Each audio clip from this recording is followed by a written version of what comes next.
All right, welcome back to another edition of the 4D Gents podcast. This is going to be the first one that's getting up onto the Twitter and YouTube this year. Me and Jack made recorded one. Ended up not getting on because I couldn't get onto my laptop to edit it, and then last week we just couldn't get a time. As you can see, Grayson's not here. He's at a wedding or going to a wedding tomorrow, so he's in a hotel right now and didn't think that it'd stand up. So, just a quick recap on we've been posting the plays, just not putting it into a podcast recently. I'm 5-5, mid as fuck. Grayson 6-4, Cole is 4-4, and Jack, being the big dog of the group right now, is 8-3. Making up for all the units lost last year in NFL. Not even close. Not even close. on his way on the up. We'll just get straight into it. This one's going to probably be pretty straightforward. Just 5 of our best plays of the week. I'll start mine really quick. It's a short one. It's kind of a zig and zag situation for me. I'm taking App State -1.5. I played ECU last week money line, and it got there a little bit closer than what I expected.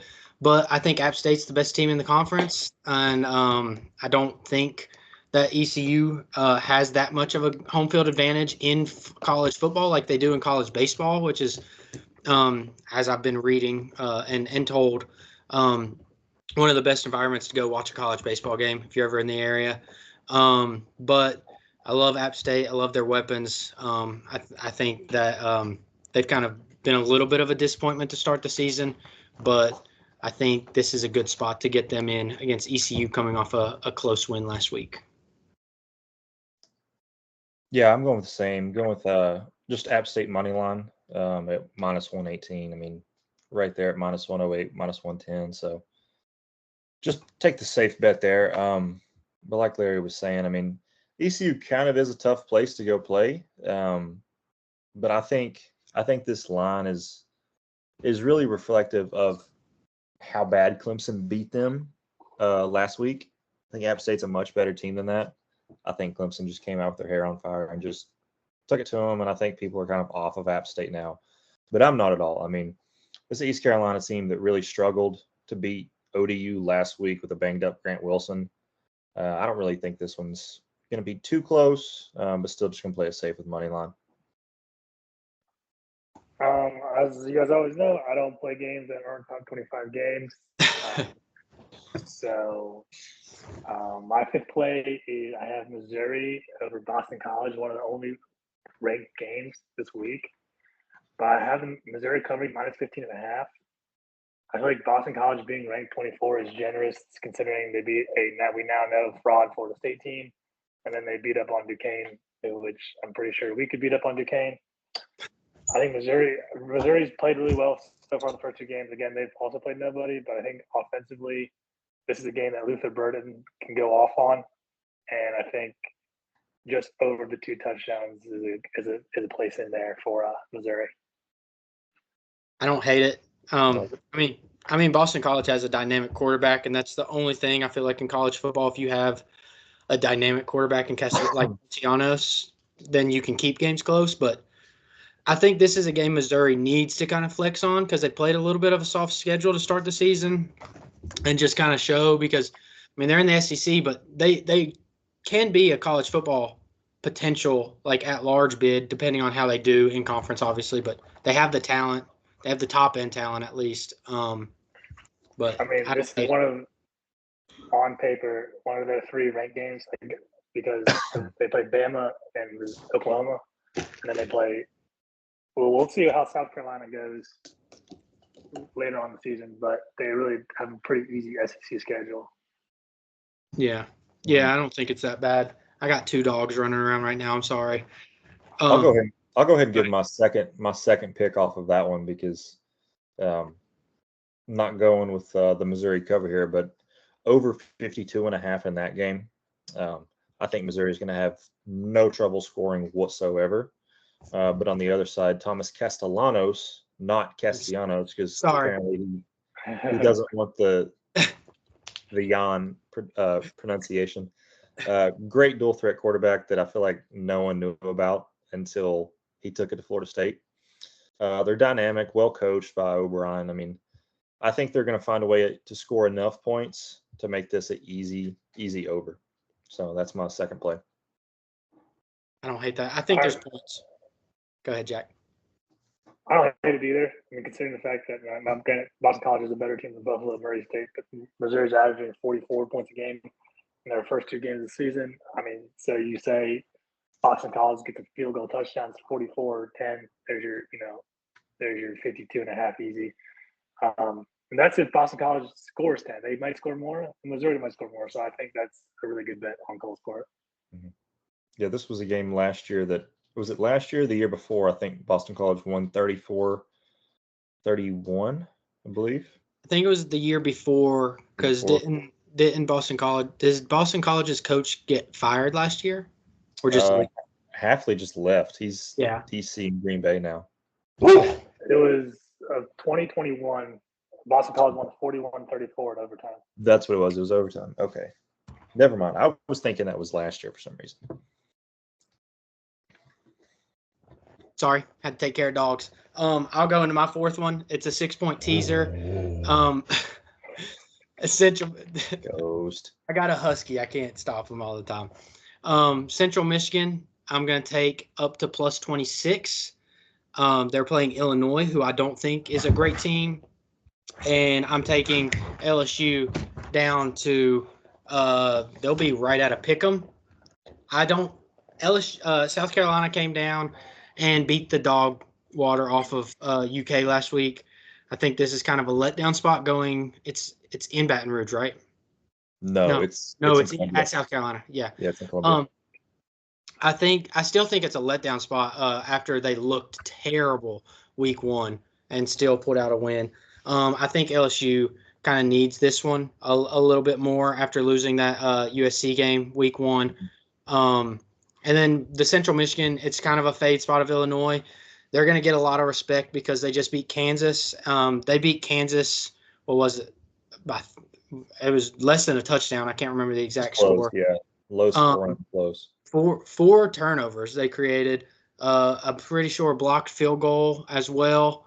If Jalen Daniels has an average game at worst, that's a completely different game. I mean, they lose by a 1-possession game that they outgained Illinois and won in every metric of the game, but just lost because of turnovers. I mean, 4+ turnovers is never going to win a game in college football against another Power 5 school usually. So I'm going to do a 6-point teaser for my 4th best play of the week.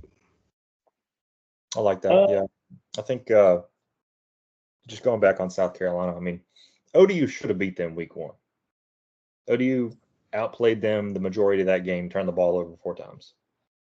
I want to say USC had like 10 points off turnovers, and it was like a 16-13 or 19-16 game, something like that. I mean, ODU should have went into Columbia and won that. So I like LSU here. Unlike you guys, I'm gonna ride the South Carolina high. No. I think it's more my take on how low I am on LSU than how high I am on South Carolina. I mean, South Carolina has maybe the 2 best edge rushers in the SEC, like combined. Dylan Stewart is his name, I think, is a dog as a freshman. But LSU really hasn't shown me anything, and they just lost. Well, Emery's out, and they just lost their starting defensive tackle this year. And LSU hasn't impressed me at all. They look terrible against USC. I mean, I feel like, now granted, is USC's defense a lot better than they have been, probably. But until Nussmeier shows me something else, give me the Cox to cover plus 6.5. Go Cox. Go Cox. I actually don't hate the under in this game. I didn't play it. I do kind of lean it. At 48.5, I don't hate it either. Because South Carolina's defense is elite, and I don't think South Carolina's offense is good enough to put up 30+ points or whatever, like 24+ points against LSU. So I don't hate that. I'm not gonna lie. first one to 20 could win this game. Yeah, and that's kind of the reason I couldn't go LSU spread, because if I like the under, usually that means underdog. But so I don't hate the play there. I can start us off on the third one. This one's more short and sweet. I'm going out west. Big Ten versus Pac-12. Washington versus Washington State. I'm taking the over in that game. It is at 54.5 last I checked. Both teams have played pretty poor opponents. I think Texas Tech is terrible this year. I think they're horrible. They're bad. They don't make adjustments either. Washington State, I think, is going to come out ready to play, especially after all this Pac-12 stuff. But it seemed, just because I watched a little bit of the Washington game, it seems like Washington's defense struggles with dual threat quarterbacks a little bit.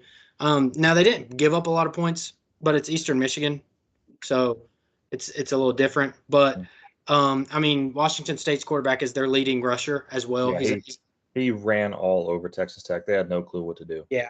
So I like this going out. I think Will Rogers is gonna be able to pass on Washington State's defense. 54.5 feels low for this game, so it's probably going to go under since it feels low. But I got the over in that game. Nice. All right, for my third play, I'm going under 48.5. Alabama and Wisconsin. This is an Alabama team that really, really struggled for basically 3 quarters at home against South Florida. I think they had 14, 16 points like that through 3 quarters or something. I mean, they were in a dogfight, and then they took it to them in the 4th quarter. But going to Wisconsin, a team that scored 24, 27 points against South Dakota, and they struggled a lot with, I believe, Western Michigan. They can't score.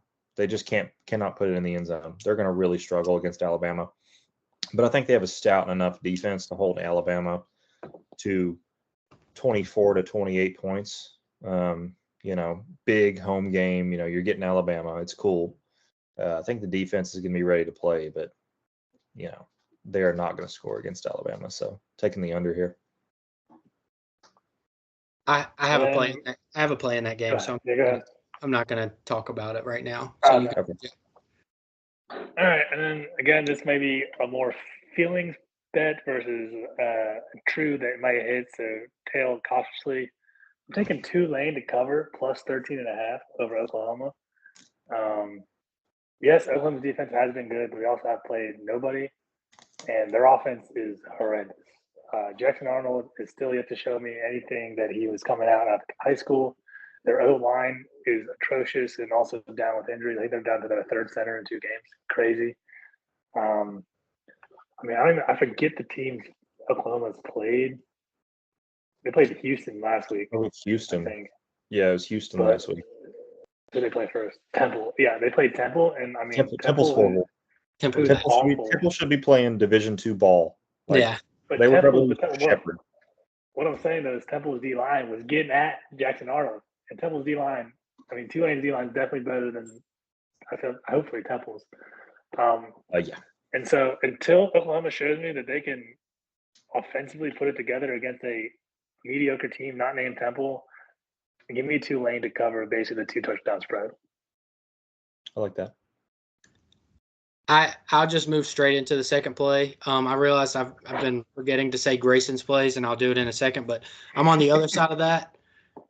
Is why I'm going to move into. I'm on Oklahoma minus 13.5. Grayson's also on Oklahoma.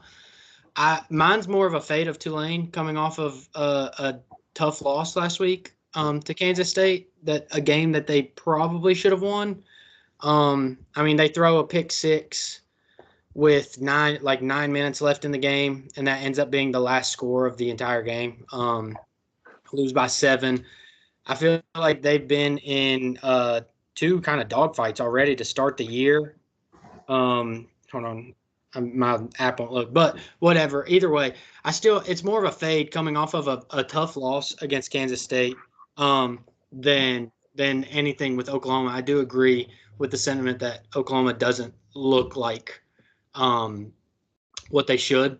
I guess, as you can say, especially with the move to the SEC. When you think of an SEC school, the game against Houston last week, it was a 28-point line, and they win by 2. So I like a bounce back spot here for Oklahoma, but I do see the other side there. Mm-hmm. But have you said your second one, Cole? You started us, right? You've done 4? I've done. No, he's at 3. You did 3? Okay. I've done, You started our second. 3 of my picks. You do your 4th one, and then I'll list off Grayson's really quick because I've been forgetting to say that. No, just go ahead and list off Grayson's. Okay, so Grayson for his second through 5th picks are LSU -6, so he's on the other side of you there, Jack, and then he's Missouri -14.5, so he's with you, and then he's got Oregon State +16. And Ole Miss -21. So I guess he's not on Oklahoma. I misread it. But that is his play. And then he's got Wisconsin +16.5 for his top play of the week. So I'll just go ahead and say it because I know I'll forget when we get there. Dude, that Oregon State line, dude, I thought about taking that too. Dude, Oregon looks bad. Yeah. They look bad right now. Their O-line does not – it's kind of the same as Oklahoma. Like when you look at their offense, Dylan Gabriel's getting yards, but he's getting sacked. I think the first game he got sacked 7 times. So who did they play? Idaho? Yeah. Yeah. Not good. Not good. Your second play. At least with Oklahoma, like their receivers are hurt, dude. But like Dylan Gabriel has Evan Stewart and Tez Johnson, and they're barely beating these teams. I mean, granted, Boise State, they're good, and the Ashton Gianti needs to win the Heisman. That might go for 2,000 yards. But defensively, I don't think they're that stout. They were not as good last year. If you watch the Georgia Southern game, which I watched the first 3.5 quarters, once they pulled away, I turned it off. Georgia Southern was moving the ball on them at will. I mean, it was literally what did Georgia Southern have? 45 points, something like that. I think it was right at 40. Yeah, it was like a 57-45 game, something like that. Yeah. So last week I was on Oregon because I was like, okay, bounce back coming off of Idaho. Mm-hmm. Boise State couldn't stop Georgia Southern. They're not going to be able to stop Oregon, and then they obviously made it a close game. So of course. All right, well, I'll go ahead and go into my 4th. Taking Vanderbilt -9.5 at Georgia Southern. It's a Vanderbilt team that, unfortunately, I found out was better than we thought week 1 when I was in Nashville. But Georgia State is just – they're not good this year. I mean, barely won at home against FCS Chattanooga. And Chattanooga's, they're a fair to above average FCS program, but Georgia State should not be struggling with them at home. They couldn't move the ball whatsoever against Georgia Tech. And this game is at Georgia State. But I like Diego Pavia to control the ball enough and just basically eat up the clock and cover 9.5 here. It was on my short list of games. I just couldn't pull the trigger because it's Vanderbilt. It was more the name. Yeah, I get it, but I'm looking at Diego Pavia and the coaching. I'm not so much thinking about Vanderbilt. I saw it with my own eyes that they are a well-coached football team. and regardless of if they have Vanderbilt on their jersey. That's fair. And sometimes I think I try to be as unbiased as I can when I gamble. I mean, I do very well with West Virginia. If I think WVU is going to lose, I'll tell you straight up to take the other team. I do very well betting against Virginia Tech. Yeah, but there's just something about seeing the name Vanderbilt, and I just can't take it. Can't do it. I get it. All right, Jack, start us off on best plays of the week for us. Oh, I didn't get my second play yet. I could have. Okay, do your second play. I'm sorry. My second play is the boys in Texas covering 35.5 on UTSA. I feel like this is a game that we score 50 again this week at Colorado State.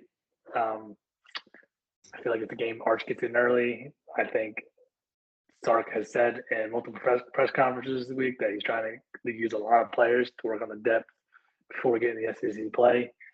UTSA is not as experienced and injured a little bit from previous years, especially 2 years ago when we played them, and I think we beat them like 41-24 or something like that.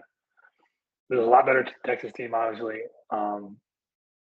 and I almost would have taken the over, but the over is at 55.5, and I could see Texas blanking UTSA, honestly, and so I could see another 52-0 like we did week 1. Yeah, this is not a 2022 Roadrunner team.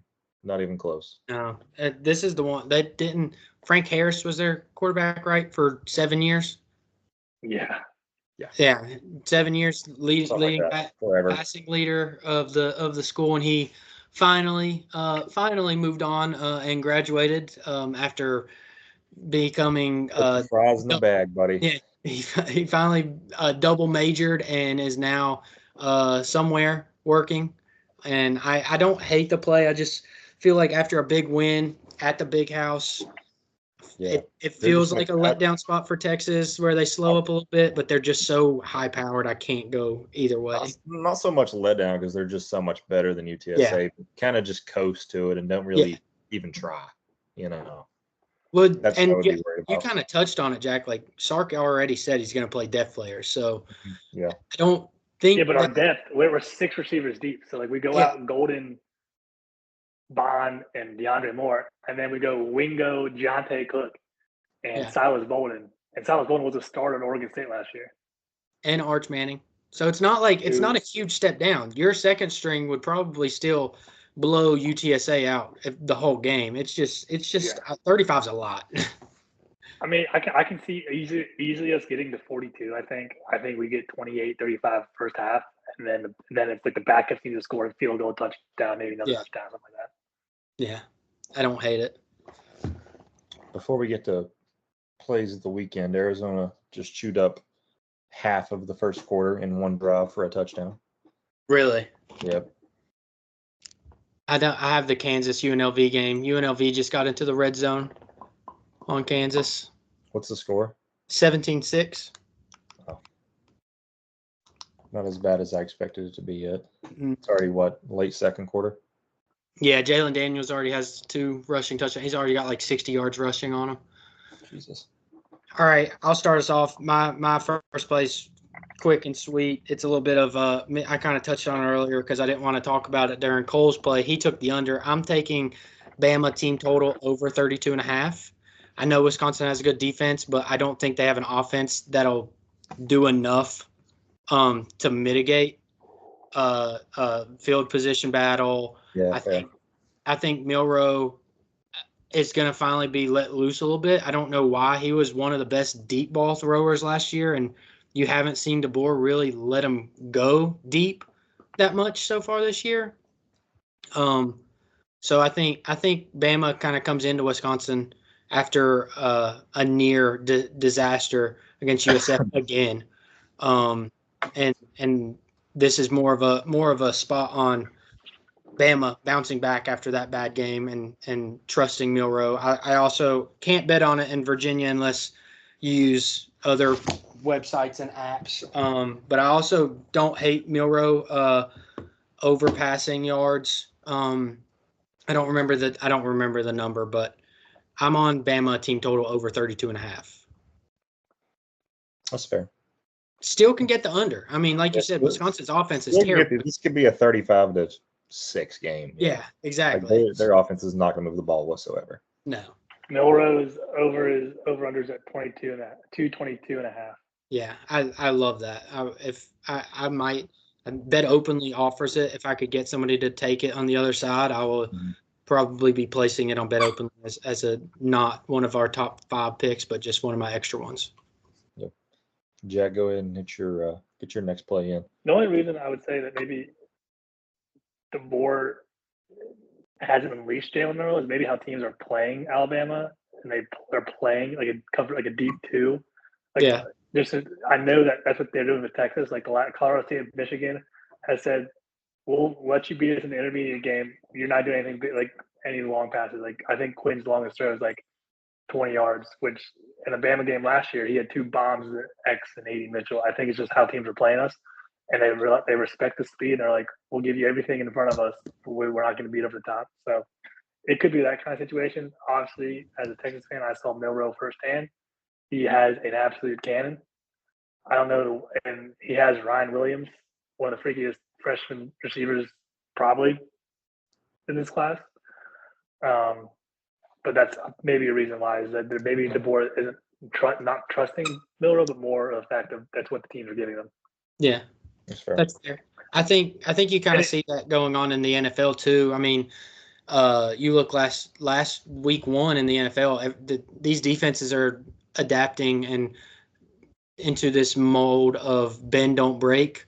So don't give up big plays. Give up a lot of short stuff. Try and hold for the field goal, and that's why you see what was it? Only 2 quarterbacks last week in the NFL threw for over 250 yards or something like that. So yeah, I mean, look at what New England did to my Bengals. I mean, yeah, and I think that trickles down. Sitting in a deep zone here. Yeah. Take your 4 yards. So yeah, finish us off with your top play of the week, Cole. All right. My top play of the week, taking West Virginia money line, -130 at Pitt. I mean, this is going to be a home game for West Virginia, though. Last week I had Pitt money line because I said Cincinnati was horrible, and they are. Somehow Pitt came back and won that game. I have no clue how. But West Virginia is just a better team. They couldn't put it together against Penn State, but I look for them to go up and revenge their 2022 loss in Acrisure Stadium that they had. I mean, this is not a normal Pat Narduzzi football team. They're not tough whatsoever. So I like West Virginia here. I just get scared of our secondary. Sorry. I was just saying, I just get scared of our secondary. We didn't look great against Albany, which I know that's kind of – we should have came out and just dominated after losing to Penn State. But I did hear a report today. For the first time, I've been trying to stay away from that Penn State game because it just makes me mad how bad we looked. But inside of the locker room, apparently – Garrett Green was making a lot of wrong reads, and it wasn't necessarily like game plan. Obviously, coaches are probably going to back themselves up, so take it for face value. But I think it really depends on Garrett Green this week. And secondary-wise, we were getting burnt by Albany. We gave up the most yards to an FCS school in the air that we've ever given up, I think, in school history, at least in the last 20 years. So, wow. So, yeah. Hey, even more reason to pick them. Bounce back, baby. My number 1 play this week is Notre Dame Purdue. I'm taking the total under 47.5. I think, as we saw last week, Notre Dame's offense is not apparent. And Purdue, I don't think Purdue scores a lot, basically, because Notre Dame's defense is still elite, still probably a top 5 defense in the country. But like I said earlier about one of the other games we talked about, I think this is more of a who gets to 21 first, maybe, or 20 first. Could be like a 21-10 game, 21-7, something like that. But give me the under. I don't hate it. Purdue's not great. I just get nervous of touching anything at Purdue when a good team comes in there. Yeah, you never know what's going to happen in West Lafayette. Yeah, is that Purdue. West Lafayette. I think so. Purdue doesn't do anything all year, and then they play. I know Notre Dame's not top 5, but they play a top 5 team and they put up 40. So. Yeah, and I like that one year they beat Ohio State. Was it? Yeah. Was it David Bell or Rondell Moore that put like 250 on Ohio State's head? I thought it was Rondell, but it definitely could have been Bell too. I think it was Rondell. I'm pretty sure it was. Yeah. But yeah, any other games you guys want to touch on before we sign off here? There's our 5 plays. I said Grayson's in unison because I was forgetting them. Kind of recap the best plays. Grayson's got Wisconsin covering. Jack's got the under in the Notre Dame Purdue game. Cole has my Mountaineers winning against Pitt. Pray to God he's right, or I'm gonna have a bad Saturday night. Yeah, and then And then I got Alabama team total over 32.5. So any other games y'all want to talk about before? The only other game that I was on my – go ahead. Go ahead. No, go ahead. My honorable mention was Ole Miss covering minus 20.5 against Wake Forest. I think their offense is elite. I think 20.5 is almost generous, but we'll see. That's fair. Yeah. And my last one that's kind of a conditional pick, the one you'll want to wait till about 4:30 or 5 o'clock to see how he's looking in warmups. But Grant Wilson, ODU's quarterback, is questionable. He really, really struggled last year against Tech. But their second string redshirt freshman apparently can run all over anyone from what I've heard. So I'm thinking if he plays, I would say take ODU plus 15, plus 15.5, whatever you're getting it at. I mean, dear God, we haven't won in Norfolk yet. We're 0-2 there. Like, I would honestly just go ahead and take it. The way we've looked, I mean, we should have a bounce back game. I say that as a Tech fan, so I have bias. But if this was Georgia Tech or Vanderbilt or Wake Forest, and I had, no rooting interest in it, I would probably be all over ODU if the backup plays. The way we struggled with Diego Pavia week 1. So that's kind of a conditional play there, but one that you could definitely look at around 4:30, 5 o'clock tomorrow. Yeah. I don't hate it. I mean, I also like Florida to cover. I like Florida too. I was high on Virginia Tech this year, not as high as everybody else. I know you've seen me kind of tweeting and talking in our group chat that I thought that they, not in a bad way, I thought they were going to be good, but I thought they became the most overrated team in the offseason just because of how much hype. Like, I think we did. We're a much better football team than we've showed, but we're not. Yeah. We're not as great as I feel like everyone said, and Pat McAfee picking us to win the ACC. Great. I mean, it was dark horse levels if Cam Ward was ass and Cade Klubnik was ass and DJ Uiagalelei was ass. So we're one for 3 there. 1 for 3. Oh, Grayson McCall's horrible too. So he's horrible. He looks like a deer in headlights out there in NC State right now. Then again, Tennessee's front 4 might be the best 4 in the country. Yeah. Tennessee's disgusting. Don't worry. I looked at minus 49 versus Kent State, but I cannot. I should take that. I think they win by 60. Come. I will never touch a game like that. I will never do it. Coming off a game where they beat the shit out of NC State and Kent State just lost to an FCS program, that big of a number is just hard to lay. I mean, as good as Tennessee is, it's likely to hit. I could see them winning by 60, but if anything, I would want to take a first quarter or first half spread Tennessee as opposed to touching 50 whole points. I'm just not doing that. 100%. Yeah, not doing it. Damn, the Tennessee line already moved. Oh, well, and just for future bets, Tennessee, if you could hit now on FanDuel, Tennessee's minus 5.5 against Oklahoma. It just got moved because we just checked 30 minutes ago. It was minus 3.5 30 minutes ago. It just got changed, yeah. It jumped 2 points? Yeah. What did someone do? Put $1 million on it? Good Lord. Probably. But I would hammer that. I think Tennessee is a way better team than Oklahoma offensively, and then like Cole just mentioned, their front 4. I think gross. That's also a redshirt freshman's first true road game. So but you got to factor that in. Tennessee's a better team, no doubt. But no, they big trust. I don't hate it. We'll see where that line is because if it's climbing like that, it also depends on how Oklahoma plays this week. If they come out and smack Tulane and Tennessee kind of just coasts, I wouldn't hate taking Tennessee because I feel like it's kind of going to be that like zigzag spot there for Oklahoma. So we'll see what that entails coming into next week. But that is another episode of the 4 DGens podcast with 3 of the DGens present. Finally going to get one out onto the social medias. Everybody have a good week 3.